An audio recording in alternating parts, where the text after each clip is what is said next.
Hey friends, and welcome back to another Unfinity preview video. Today we're going to look at the cards that were previewed on September 21st and 22nd that are legal in Commander and see if any of these Unfinity cards are any good in the format. But before we begin, two quick reminders. First, if you like this sort of content, be sure to like and subscribe. There's going to be another video on Unfinity preview cards coming out later today, and there's a bunch of other Commander related content on this channel as well, so be sure to subscribe to always get notified on the latest videos. And number two, if you want to purchase all these sweet new Unfinity cards, you can head on over to our sponsor, cardkingdom.com/mtggoldfish, and be sure to ask for a scoop sticker in your order notes. Alright, we begin with another Commander card. This is Tusk Whiskers. This is a 5-mana Selesnya 4/4 legendary creature, human mouse performer that has two abilities. The first is a triggered ability that says, whenever you put an ability sticker on a creature, put a +1/+1 counter on that creature.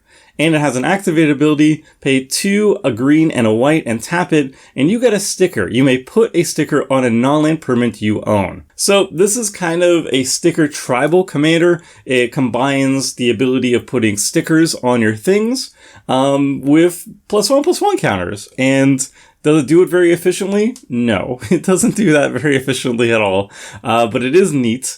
And also for people who aren't aware of what the sticker mechanic is, it's brand new to Unfinity. Essentially, you take at least 10 sticker cards that you can put alongside your commander deck, and you randomly select 3 of them at the start of the game. And then from then on, whenever a card says you can get a sticker card, you get 1 ticket that you can redeem for stickers, and each sticker has a ticket cost. So when this permanent leaves the battlefield, draw a card, that sticker is 2 tickets, and then the 5 the Eldrazi one is 5 tickets. And then either you get tickets and you can spend them on stickers, or you have cards that say you may put a sticker on a non-land permanent you own. So yeah, sticker mechanic, not very strong. I don't see, I expect a lot of play, of it in Commander, but it is cute, I guess. Alright, moving on. We got Ambassador Blurpity Bloop. Blurpity Blurpoop. Yes, there we go. It's a 5-mana Simic, 3/3 legendary creature, alien advisor guest, and it has, when it enters the battlefield, you get 3 tickets. Then you may put a sticker on a non-land permanent you own.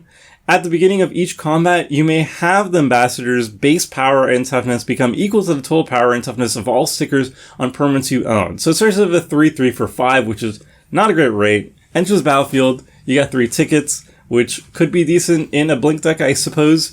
And then, yeah, it becomes larger based on the number of stickers you have. Not very strong. We'll just move on.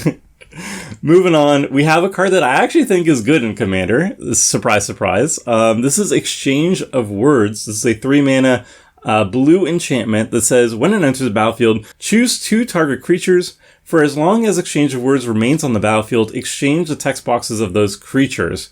So I think this is basically a very discounted rate switcheroo effect. You're essentially stealing your opponent's best card text on a creature, and you're giving them your worst card text. So if you have like a random token on the battlefield that's like a 1/1 with no actual card text on it, you can exchange that with your opponent's best creature. Could be their commander, for example, that they built their entire deck around. You effectively neutralize their entire commander, and you get the benefit of it at the same time. It's also an enter the battlefield triggered ability, so if you can blink this, if they have a way of, removing their commander or removing their best creature and getting it back onto the battlefield so it can get around the Exchange of Words, you can blink this and repeatedly get the value out of it over and over again. For 3 mana, this card seems like gas. It's like better than a control magic effect, I think. Where control magic effects start usually at 4 mana. This starts at 3. It's blinkable. I think this card is actually decent in Commander. I'm going to be putting it in Zedru because it doesn't matter who controls this enchantment once it enters the battlefield and you choose the targets.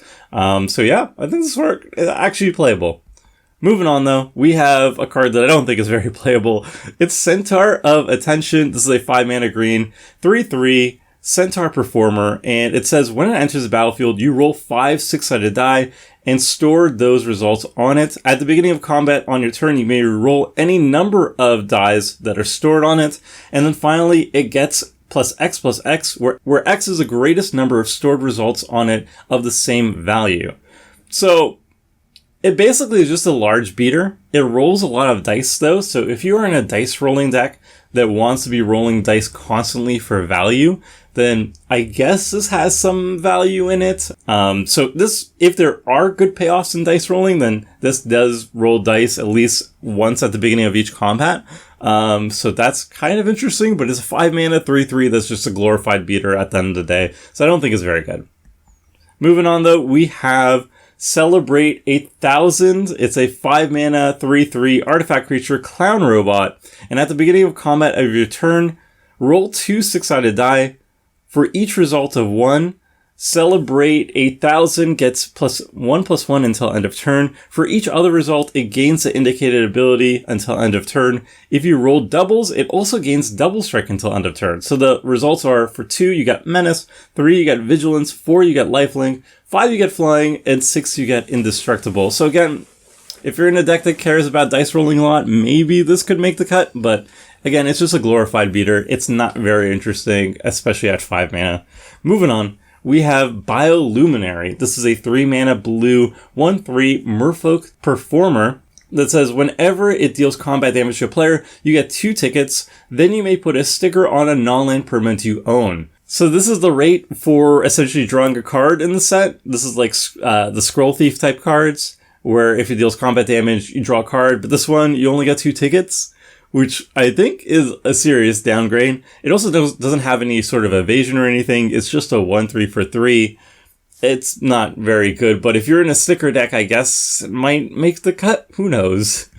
Moving on, we have Attempted Murder. This is X and double black for a sorcery that says choose target creature, roll X 6-sided die. For each even result, put 2 -1/-1 counters on that creature. For each odd result, create a 1/2 blue bird creature token with flying named Stormcrow. So this is an interesting sort of removal / token generator. You have a 50-50 chance of each one either trying to kill the creature that you're targeting or making tokens. The fact that it's a 50-50 means you can spend a lot of mana and not actually get the result you want, making it very unplayable, I think, in Commander, but very interesting too. It makes Stormcrows, which is neat. It's a nice pun. I like them. I like the flavor of the card, but I don't think it's going to see any play in Commander. Moving on though, we have Scampire. This is a 3 mana black 1/3 creature vampire employee, and when it enters the battlefield, you get a ticket. Then you may put a sticker on a creature card in your graveyard. You can also pay 4 mana to return target creature card with a sticker on it from your graveyard to the battlefield. That creature gains haste, exile it at the beginning of the next end step, activate only as a sorcery. So, like, if we compare it to Cedrus Trader King, which can pay 3 mana to unearth any creature, which is essentially what this card does, for 4 mana, this is a pretty poor rate because you have to have stickers on those creatures beforehand. Enters the battlefield, gets you 1 ticket, and you can put a sticker on something, but at 3 mana, I don't know if that's a decent rate at all, so yeah, we're gonna skip through that one as well. Next, we have Priority Boarding. This is a 3 mana red enchantment that says whenever you roll a die, you may reveal the top card of your library. Do this only once each turn. Whenever you reveal a card with mana value less than the result this way, you may exile it. If you do, you may play it this turn. So this card basically wants to be rolling like d20s, because if you have any sort of dice re-roll effects and you can guarantee high rolls quite often, then whenever you reveal off the top of your library with Priority Boarding, you're going to be able to cast or play, which is pretty decent.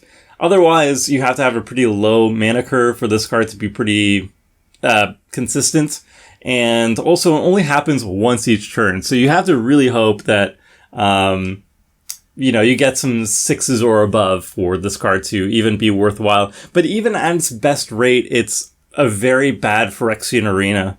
So yeah, I don't think it's very good. It's a common thread with these cards. Moving on. Clandestine Chameleon. This is a 4 mana green 4/3 creature lizard guest When it enters the battlefield, you may get 2 tickets. Then you may put a sticker on a non-land permanent you own. And it has abilities of all ability stickers on other permanents you own and cards in your graveyard. Like I said, these sticker cards are not good. Let's move on. We got blank blank rocket ship, 4 mana, 2/3 artifact vehicle with flying that says when this vehicle enters the battlefield, you may put up to 2 name stickers on it. Whenever this vehicle attacks, choose a letter. This vehicle gets +1/+1 until end of turn for each name sticker on it that begins with the chosen letter. So maximum, you get to get +2/+2 on it for a 4 mana vehicle that has crew 2. So it's going to be hitting as a 4/5 with flying. Yeah, okay, bye. Not good. Alright. Then finally, the last things that were revealed over the past 2 days were attraction cards. These are basically artifacts that start in a separate zone outside of your library. I believe it's called like the attraction zone or something like that. You have to have a minimum of 10 in your deck for them to be in alongside your constructed deck. You shuffle them at the beginning of the game, and then whenever a card says set up an attraction, you take the top card of your attraction pile and put it onto the battlefield. And it also doesn't go into the graveyard, it goes into a separate graveyard called the junkyard, and it's harder to interact with and stuff. So once the artifact is off the battlefield, it's basically really hard for you to get it back. So it's an artifact, so there are artifact synergies in general, but for the most part, it lacks graveyard synergies. And then once you have an attraction on the battlefield, you roll a d6 at the beginning of your first main phase, and if you hit one of the lit up numbers on the attraction card, you can see them on the bottom right of each of the cards. If you hit one of the lit up numbers, you get to visit the attraction and you get a minor benefit. So for example, Spinny Ride is an attraction that says when you visit it, you tap target creature an opponent controls. And if you roll a d6 on the beginning of your main phase and you get the result of a 2, a 3, or a 6, those are the lit up numbers for this card, you get to visit it, tap a target creature an opponent controls. Very minor effects. They could have some value if some of the attractions themselves are very good, but we haven't seen anything that's like particularly amazing. And even then, you're going to have 10 of these in your deck, randomly shuffled, so you can't even guarantee you'll always be playing the good ones. So overall, pretty weak effects, kind of cute, maybe decent in like an Artifact Matters deck, maybe if you have some super efficient ways of setting up attractions, but for the most part, they're not very good. Next, we have the Most Dangerous Gamer. This is another card that can be your commander. It's a 4-mana Golgari 2/2 legendary creature, human gamer guest with Death Touch. And it says whenever it enters the battlefield or attacks, open an attraction. So a very efficient way of opening attractions at the very least. And then whenever you open an attraction, put a +1/+1 counter on the Most Dangerous Gamer. And then finally, whenever you claim the prize of an attraction, which is visiting an attraction, destroy target permanent. So actually, I was just talking about how like most of the attractions are really bad and you have to have a really good payoff or like very efficient way of setting up attractions for them to be any good. And I think the Most Dangerous Gamer is actually the best that we've ever seen. It's an ETB trigger that you open up an attraction. Also, when it attacks, you open an attraction. So if you have like haste, you can play this card and then immediately attack and open up 2 attractions, which is pretty good. And then whenever you open up an attraction, it gets larger. It starts as a 2/2, so it's not going to be killing people with commander damage that quickly, but I mean, it does grow relatively large. And then whenever you claim the prize of an attraction, this is a really big one, destroy target permanent. That's just repeatable removal that has no restrictions on it. You can even blow up lands with this effect. So I think for 4 mana, this card is pretty pushed even. I don't know. I imagine if you want to go for like attraction tribal or something like that, the Most Dangerous Gamer is going to be pretty fantastic in the command zone. And even if you're not going for attraction tribal, I think this card might be good enough that you might want to consider even trying it, even in the 99 as a one-off and not have any other attraction cards. And this might be good enough. If you can blow up permanents consistently enough with this card, then it's going to be really good, regardless of what the attractions are themselves. All right, moving on, we have Discourtesy Clerk. This is a 4-mana black 3/2 vampire employee. When it enters the battlefield, you open an attraction, and then at the beginning of your end step, if you control 3 or more attractions, you draw a card and you lose 1 life. So, It's essentially a way to open up an attraction, which is nice, and eventually it becomes a Phyrexian Arena, 4-mana Phyrexian Arena once you jump through a little bit of a hoop. And it seems like there's some really efficient ways of opening up attractions, so it's not too difficult for you to have 3 or more of them on the battlefield. That said, they are artifacts, so they can be blown up by your opponents. But yeah, I think this card is actually pretty decent, especially when we're looking at something like the Most Dangerous Gamer. I think this card works very well in that sort of deck. And it could be playable in the right deck, actually. Next up, we have Night Shift of the Living Dead. This is a 4-mana black enchantment that says, whenever you roll a die, you may pay 1 life. If you do, increase or decrease the result by 1. Do this only once each turn. And whenever you roll a 6, create a 2/2 black zombie employee creature token. So this is pretty good with 6-sided die, but for the most part, it's pretty janky. The effect is not too strong.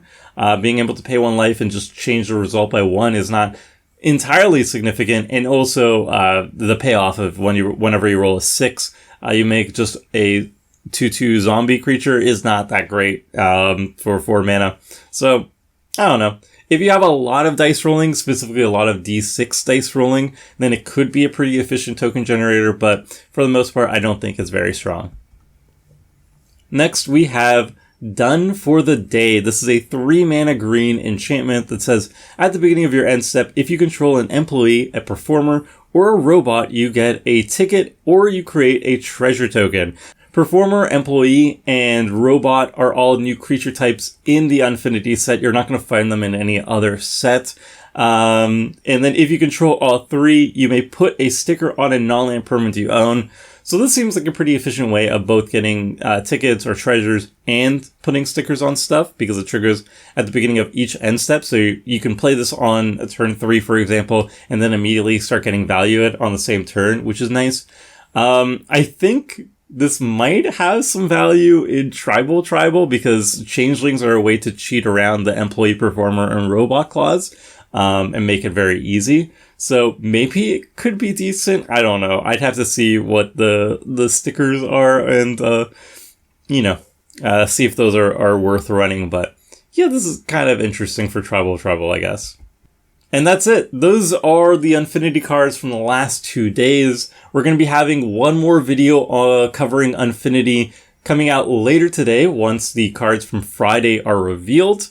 And yeah, I would say overall, first impressions of the Unfinity set, they're very goofy. Not the biggest fan of stickers right now. Attractions, I'm more a fan of, and dice rolling, I'm more a fan of. And I think the attractions have some potential here in terms of commander viability.